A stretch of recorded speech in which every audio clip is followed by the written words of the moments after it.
Come back. I didn't want you to miss this.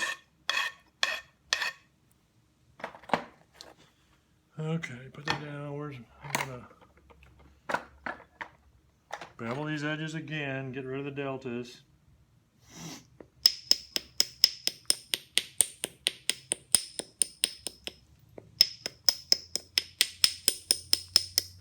Sometimes I will hold my finger under it while I'm doing that, or you can also pressure those things off.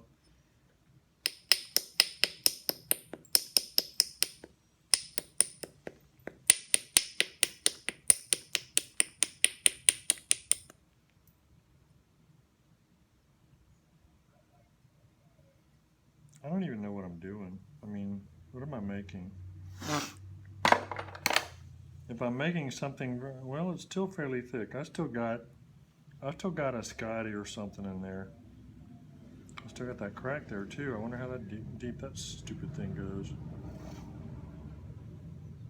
Hopefully not much deeper.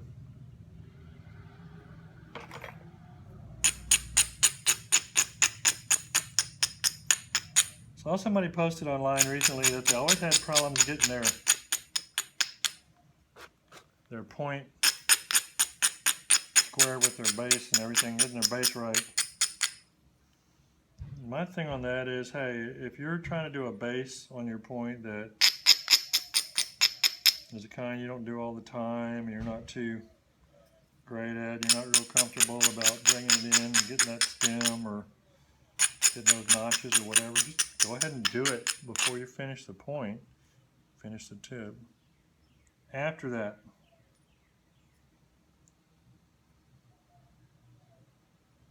well, you know, I'm going to have to start getting careful or this is going to look very old and original because it'll be very funky.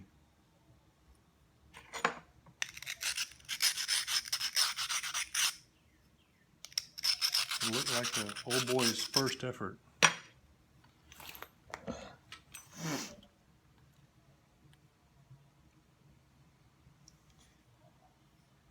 It's always a judgment call as to when you switch to a smaller punch if that's what you're going to do. You get the bold flaking from heavy work, and then if you're not careful, sometimes you know you lose all of that. But I'm planning on losing all that anyway, so it don't really matter.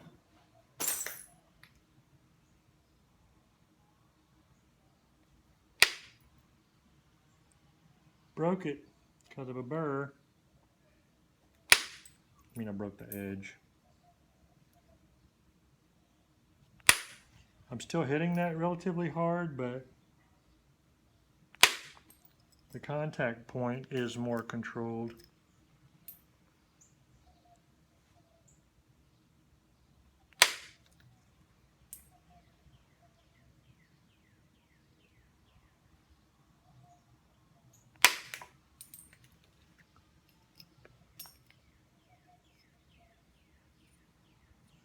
You can see it's already changing the look quite a bit. I'm going to go ahead and hit, maybe undercut that, hopefully.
Dang it.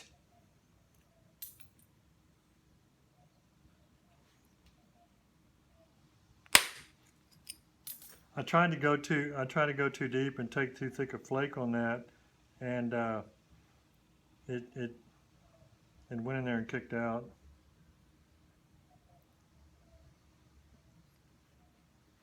You got to have things right when you're working the tough stuff.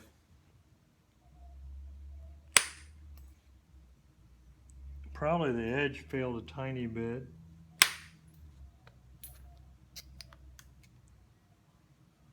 It's no big deal. It's not my finish point, but still, you have to be careful because it really can be.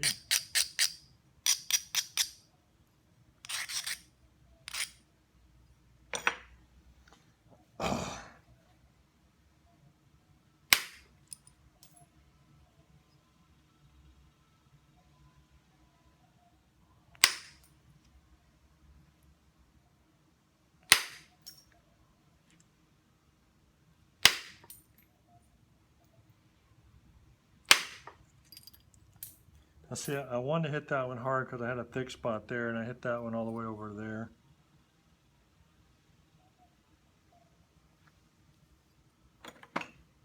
There's a lot of variability in what I do with all the different types of reduction, whether it's pressure or direct or indirect. The force changes, the angles change a bunch.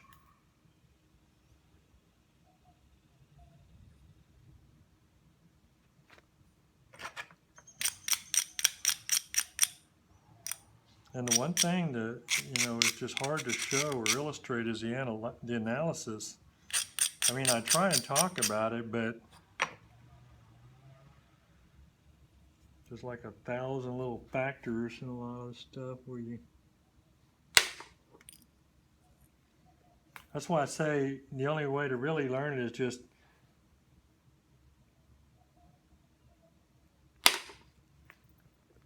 up the amount of observation and thought that you do about what's happening while you're doing it. Don't just do it and move to the next flake.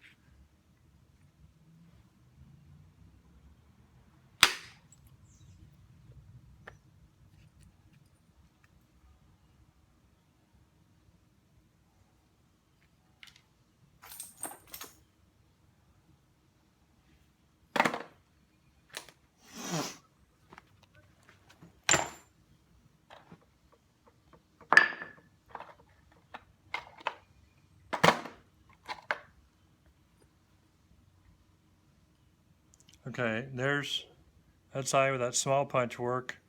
That's the other side with the original stuff.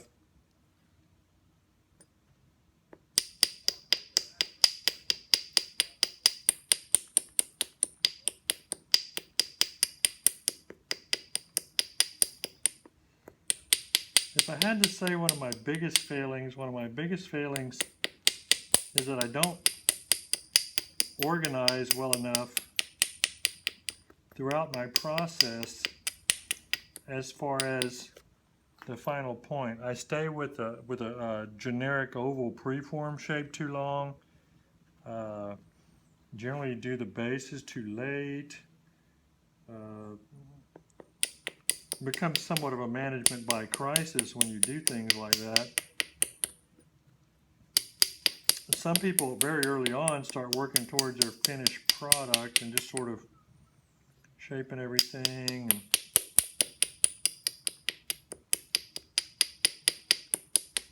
it's better to do that because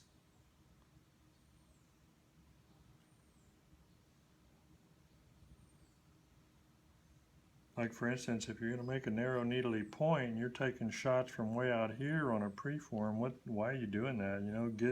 Get in there next to where your point's going to be and don't make things more difficult for yourself than they ought to be.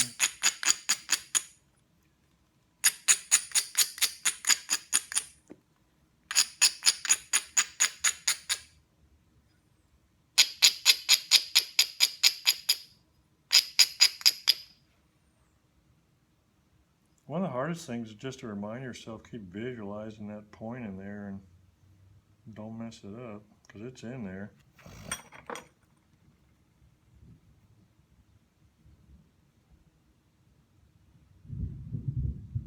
Okay, Thunder. I don't think it's ever rained as much as it has this year.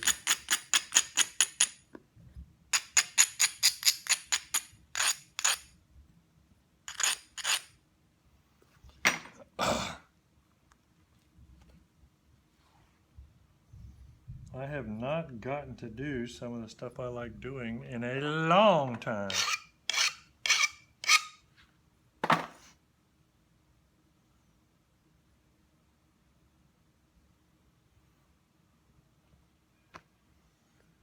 Now comes the boring part.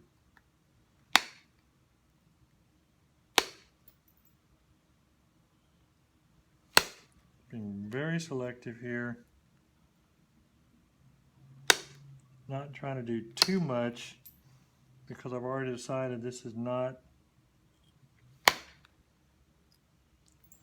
going to be a thin point type. See, I drove that all the way over there. That's a higher area, it needs thinning.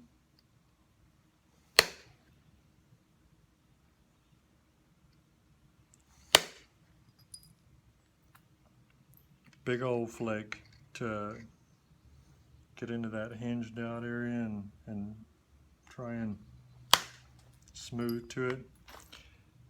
See, I went in that hinged out area and feathered right into it. I don't know if you can see that, but that flake is from here, like there, and over to there. Big ol' honking flake. I don't usually work too much with real super pointy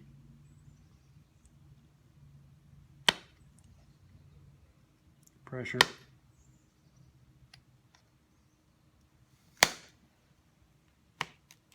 I kind of like to work with a thicker point some.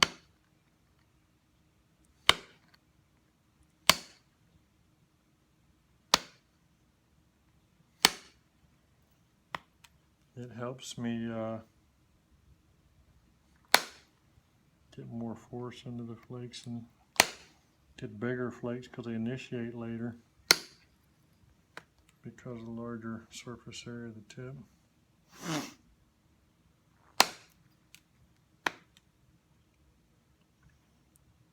Trying to blend some of that stuff, and I still got width. You know, a whole lot of the points that I make and that most people make are considerably larger than real points were in many instances, and considerably wider a lot of the time too.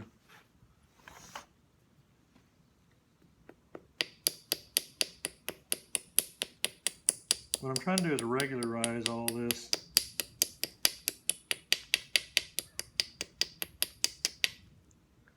Try to get the face kind of smooth. Bring things down to the lowest spot.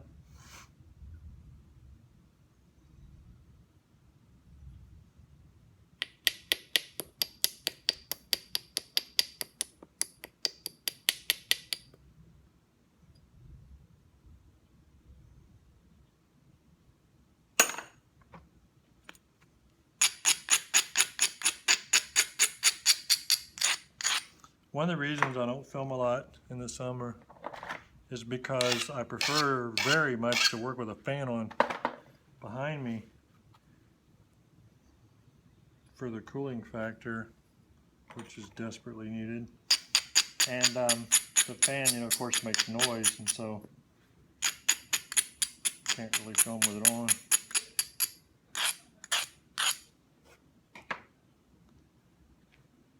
So that's getting less sinuous and weird.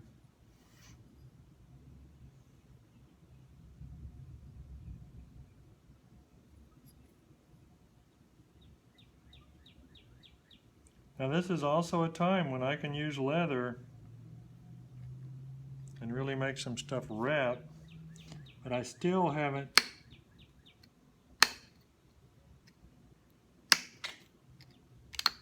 well, actually I'm just lazy. I need to set myself up. What I need to do is I need to get me a soft leather hand piece of hand leather that I then, what I want to do is I want to have one that I'll take and put some contact cement on a thin strip of leather and make a little standoff, a little the equivalent of a notch pad, but not much, and that way I can work on either side of it. I don't know if I've showed you that. I think I have. Somewhere I have just a little strip of thick leather that I put, where is it? I don't know where it is. You don't care, do you? Where am I doing this? Well, it's in here, but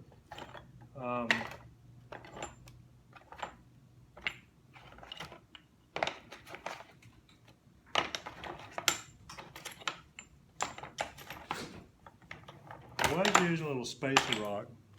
Little spacer rocks worry me because it's a point that you can break something,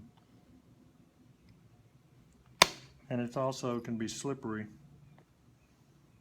So I kind of want to do it with leather and have it where I work either side of it, depending upon where I'm at on the point. Like if I'm working this end, it would be on that side of the little piece of leather. Working further down, it'd be on this side of it, and have it where I can barely get leather contact with the flake as the flake runs to where it naturally would terminate, so that it will run a little or a lot further under very slight containment and pressure from the leather. Because if you get too much pressure on it, you know, it hinges it.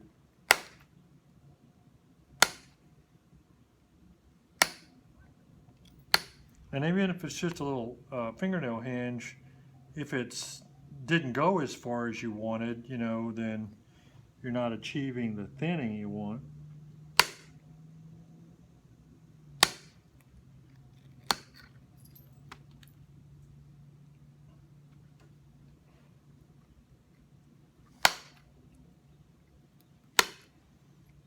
I don't know if y'all can tell, but a large percentage of what I'm doing here is with my leg.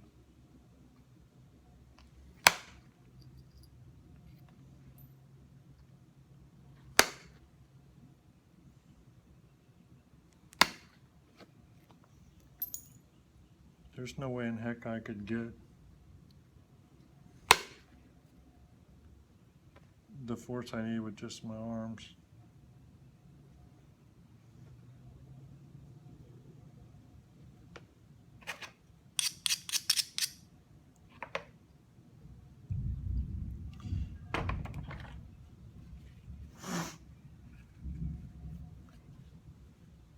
Grab back.